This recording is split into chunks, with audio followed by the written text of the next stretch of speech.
GPT가 등장해서 지금 나온 게 4년 정도 됐어요. 불과 4년밖에 안 됐는데 GPT 이전의 산업이랑 이후는 완전히 달라졌죠. 가장 큰 차이점은 그 검색의 시대에서 이제 질문의 시대로 바뀌었죠. AI들이 달라진 것 중에 하나는 우리랑 소통이 되다 보니까 무엇을 물어보든지 간에 무엇이든지 대답해주기 시작하고, 근데 여기서 하나 더 나아가서 자신들이 얘기하는 것들에 대해서 근거까지 달아서 이야기해주다 보니까 여기서 하나의 한계치를 넘어선 것 같아요. 이건 뭔가 좀 달라졌구나. 자, 그러면 AI를 볼 때 이렇게 보시면 돼요. GPT나 제미나이 이런 것들은 소프트웨어, 한마디로 이제 알고리즘이에요. 근데 얘네가 작동하기 위해서는 필요한 게 있어요. 그게 요즘에 엔비디아가 뜬 이유 중에 하나죠. GPU와 같은 이제 반도체 칩. 근데 이 반도체 칩은 우리가 칩만 소유하고 있다 그래갖고 아무것도 못해요. 이 칩은 어딘가 꽂혀 있어야 돼요. 컴퓨터가 될 수도 있고, 그럼 이 컴퓨터가 여러 가지 모아놓은 데를 요즘에 우리가 뭐라 그러냐면 데이터 센터라 그러죠. 그럼 데이터 센터는 서버를 생각하시면 되는데, 데이터 센터를 제일 크게 소유하고 있는 곳이 도대체 어디냐? 이러면 여기 나오는 게 1위가 당연히 아마존이에요. 아마존이 AWS를 갖고 있으니까. 그리고 그 다음 순위가 구글이라든지 아니면 MS와 같은 곳들이 있어요. 자, 전체적인 흐름을 보게 되면은 AI라고 하는 것들은 산업 전체를 만들어 가고 있어요. 그런데 구글이나 아마존과 같은 회사들이 왜 위험하죠? 이런 얘기를 듣는 이유는 뭐냐? 지금까지는 인프라에 투자를 해요. AI 칩이 비싼 거를 많이 보유를 해줘야 되고, 이런 것들이 많이 있어야지만 우리의 고객들을 늘릴 수 있고, 그럼 투자가 많이 들어갔는데, 우리 사업을 할 때 건물에 투자하는 거랑 비슷하거든요. 일단 우리가 상가가 잘 될 거야 라고 생각하고 건물을 샀어요. 근데 샀으면 돈이 투자가 됐으니까 이 다음에 뭐 해야 돼요? 돈을 벌어야 돼요. 이 부분이에요. 나머지 회사들한테는 그래서 너네 뭘로 돈을 벌 거냐? 라는 질문을 던지기 시작한 거고, 2026년에는 이런 회사들이 우리가 이런 걸로 돈을 벌기 시작할 거야. 근데 너네 너무 비싼 거 같은데? 우리가 비싼 이유는 엔비디아 칩이 비싸서 그래. 근데 분명히 돈이 되는 것 같아요. 칩이 비싸요. 그럼 이제 어떻게 활동하느냐? 마치 마트처럼. 마트에서 새우깡이 잘 팔리면은 이거 잘 팔리는데? 그 다음에 마트가 뭐 만들어요? PB 제품 만들죠. 똑같습니다. 지금은 데이터 센터들도 자체 반도체, GPU 쪽, 그리고 이제 우리 AI 칩이라고 얘기를 하는데, AI 칩들을 양산을 하기 시작하면서 그 밸런스를 맞춰가고 있는 상황이에요. 그래서 그 두 군데가 위태롭지 않냐라고 하는 건 이것 때문에 그렇고, 자, 그러면 돈을 쓸어 남는 기업들이 그럼 어디가 있느냐? 지난 3년 동안에 어마어마하게 주가가 거의 한 2000% 정도까지 올랐던 회사는 다 알고 있어요. 엔비디아. 근데 그것만 볼 게 아니라는 거죠. 제가 지금 잠깐 이 흐름을 잡아드린 것처럼 제가 오늘 뭐 특정 종목을 찍어드릴 수는 없겠지만,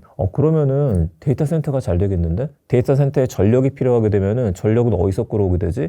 그래서 요즘에 소형 원전 모듈이라고 하는 SMR 기업들이 뜨는구나. 그럼 SMR 기업들이 뜨게 되면 어떤 회사들이 거기 포진해져 있지? 그럼 결국에는 원전을 지어야 되네. 누가 그걸 지을 수 있는 기술을 갖고 있을까? 여기 전기가 공급되는 것들에 대해서 지금 가시화된 게 있나? 있죠. 트럼프 정부에서도 이번에 전 세계를 상대로 해서 돈을 가져갔잖아요. 이거에 대해 제일 먼저 투자하는 게 SMR 사업죠. 전력난이 계속될 테니까 여기를 갖다가 선구안을 가지고 투자를 한 것들인데, 이 SMR이라는 것도 지금 당장 아니에요. 4년 5년 뒤입니다. 근데 먼저 들어가는 건 뭐냐? 아주 심플해요. 서버를 확장을 해야 되는데, 그러면은 서버를 누군가가 설치를 해줘야 되고, 컴퓨터가 들어가야 되고, 인프라를 깔아야 되고, 누가 할까? 델 컴퓨터와 같은 곳들이 서버 사업을 또 해요. 기업 기업들을 위해서. 여기다가 그러면 그 안에 들어가는 칩셋, 그 안에 들어가는 냉각장치는 또 누가 하는 걸까? 요즘에 LG전자의 주가가 살짝 오르고 이런 것들 보이는 게 또 LG가 냉각장치를 해요. 그래서 큰 시각으로 보시게 되면은 아무래도 원하시는 대로 지금은 작은 기업인데 탄력을 받아서 성장하는 것들, 이걸로 많이 캐치하실 수 있을 거라 생각을 합니다.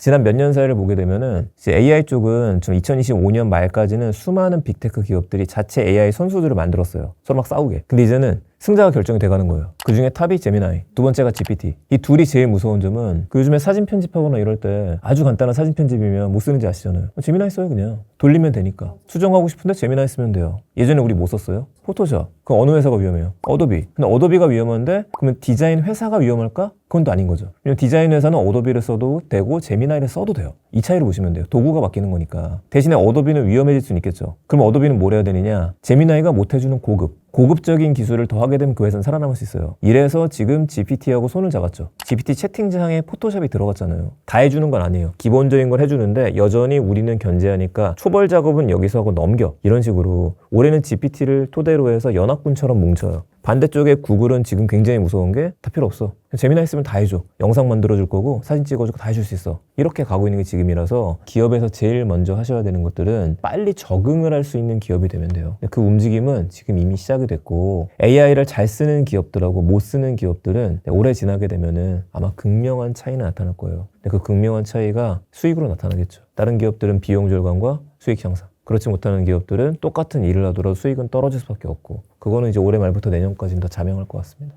자, 그러면 구글이 이제 생성형 AI, 그러니까 AI가 아니라 생성형 AI 때문에 타격을 입었느냐? 그건 아니죠. 왜냐면 구글은 원래 AI 회사예요. 알고리즘 회사고. 10년 전에 알파고가 나왔었잖아요. 그 뒤에 딥마인드가 있었고 그걸 인수했던 회사가 구글이고, 이미 구글은 전방위적으로 AI를 많이 쓰고 있고, 저하고 여러분들께서 웹 검색을 하는 것 자체가 이미 AI가 알고리즘을 돌리잖아요. 유튜브에 들어가서 내가 보고 싶은 것들을 추천해주는 알고리즘, 이 모든 곳에 곳곳에 보이지 않는 AI가 있어요. 구글 입장에서도 예전부터 람다부터 시작해서 이런 것들을 갖고 있었었는데, 그런 것들이 보이지 않는 AI, 그러니까 연구는 되지만 일반인들한테 공개를 안 하고 굳이 안 해도 되는 AI였던 거예요. 그런데 2022년도 말에 GPT가 나오기 시작하면서 챗 GPT가 정말 대단했었던 거는 일반인과의 소통 채널을 열었잖아요. 이게 바뀐 거예요. 그래서 구글한테도 너네는 왜 이런 챗봇이 없어? 그럼 구글이 답을 해야 돼요. 그 답으로 내놨던 게 예전에 바드라고 하는 걸 한번 내놨었고, 처참하게 주가가 한번 박살났었어요. 성능이 떨어져서. 그리고 나서 이번엔 제미나이라고 해서 소통 채널이 나왔죠. 제미나이도 역시 알고리즘이잖아요. 어디에나 있을 수 있기 때문에 구글은 매출이 떨어지는 게 아니라 오히려 지금 지배력이 더 커졌죠. 어디에나 제미나이는 들어갈 수 있어서,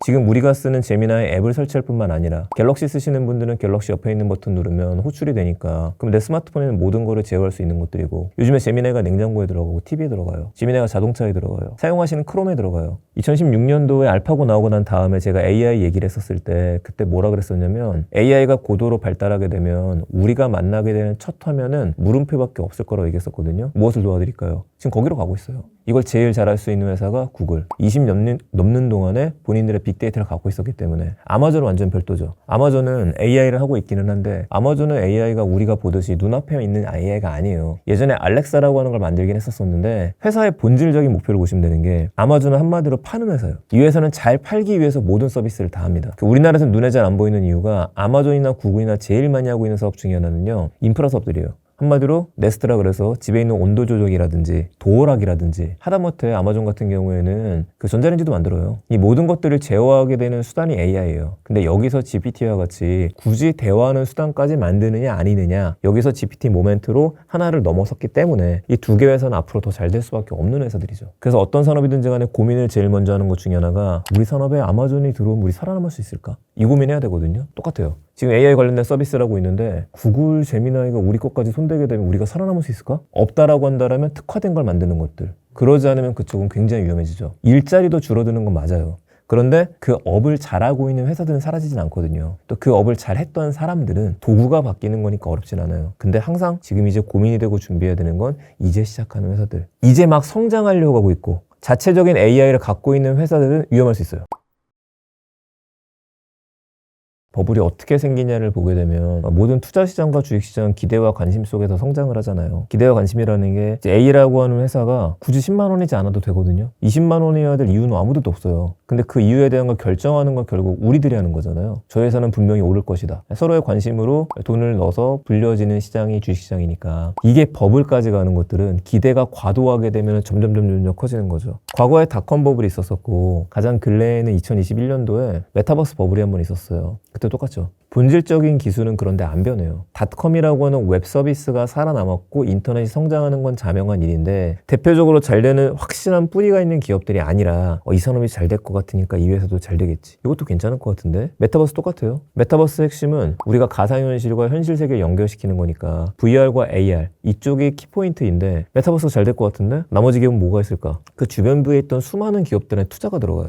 투자가 들어가면 당연히 성과는 안 나오죠. 이 발전 속도에 비해서 기대감이 커졌으니까. 그럴 때는 아무것도 없나 봐 라는 얘기가 나오는 순간에 버블이 터져요. 그런데 지금을 보시게 되면은 AI 쪽이 그런 버블이 아니냐, 이 얘기를 저도 좀 질문 많이 받는데, 확실한 건 AI 산업 자체는 버블이라는 건 있을 수는 없어요. 왜냐면 AI는 지금 성장을 했고 앞으로 성장할 게 분명하니까. 이건 눈에 보이는 거잖아요. 그런데 기업들은 버블이 아니냐라는 질문이라고 한다면, 여기서부터는 이제 우리가 좀 제대로 봐야 돼요. 똑같이 성장 가능성이 있고 지금 굳건한 기업들은 정해져 있단 말이에요. 시장에서 대표 플레이어들이 있으니까. 삼성전자 대표잖아요. 현대자동차 이번에 자동차 들어가는데 거기도 칩셋들이 다 들어가기 시작해요. 엔비디아 망할 것 같다고 계속 이야기 드리지만, 엔비디아는 칩을 파는 회사가 아니라 전체적인 서비스를 팔고 생태계를 만드는 회사다 보니까, 이번에 발표한 걸 보면 알파마웨라 그래서 자율주행 칩으로 도망가죠. 또 로봇도 만든단 말이에요. 생태계를 만들고. 그 회사는 안 망하는 거죠.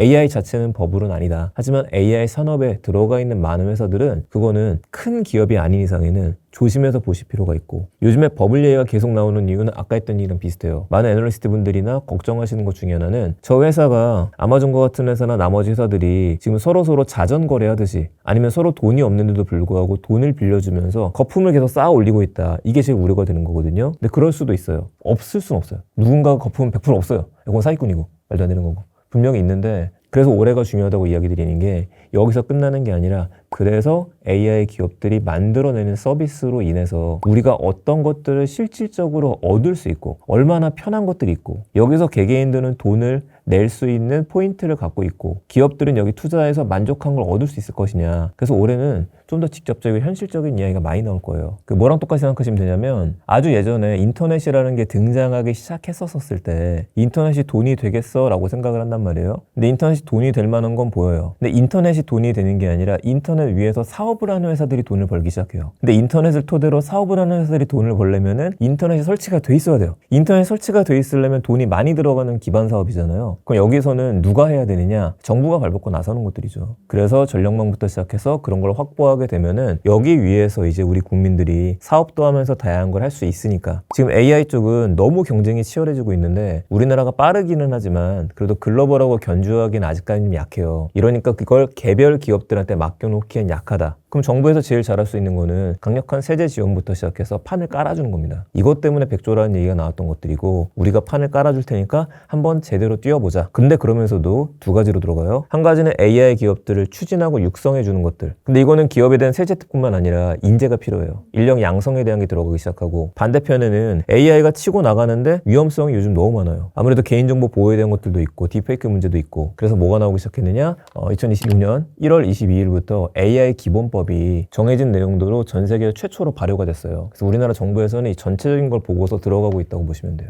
그래서 우리가 이제 이 인프라라는 게 단순히 한번 만들 끝이 아니라, 예를 들어 원전 한번 짓고 나면은요, 어마어마하게 전기를 생산을 하잖아요. 한번 만들어 놓으면 몇십 년 가죠. 이러고 생각하시면 돼요. 그 안에서 발생할 수 있는 수익도 굉장히 많을 수밖에 없고, 여기서 이제 하나 더 나가면 양자 컴퓨터까지 갈 수밖에 없어요. 앞으로 양자의 시대에도 결국은 이 모든 시스템이 같이 굴러가기 때문에 그 시작점이라고 보시면 됩니다.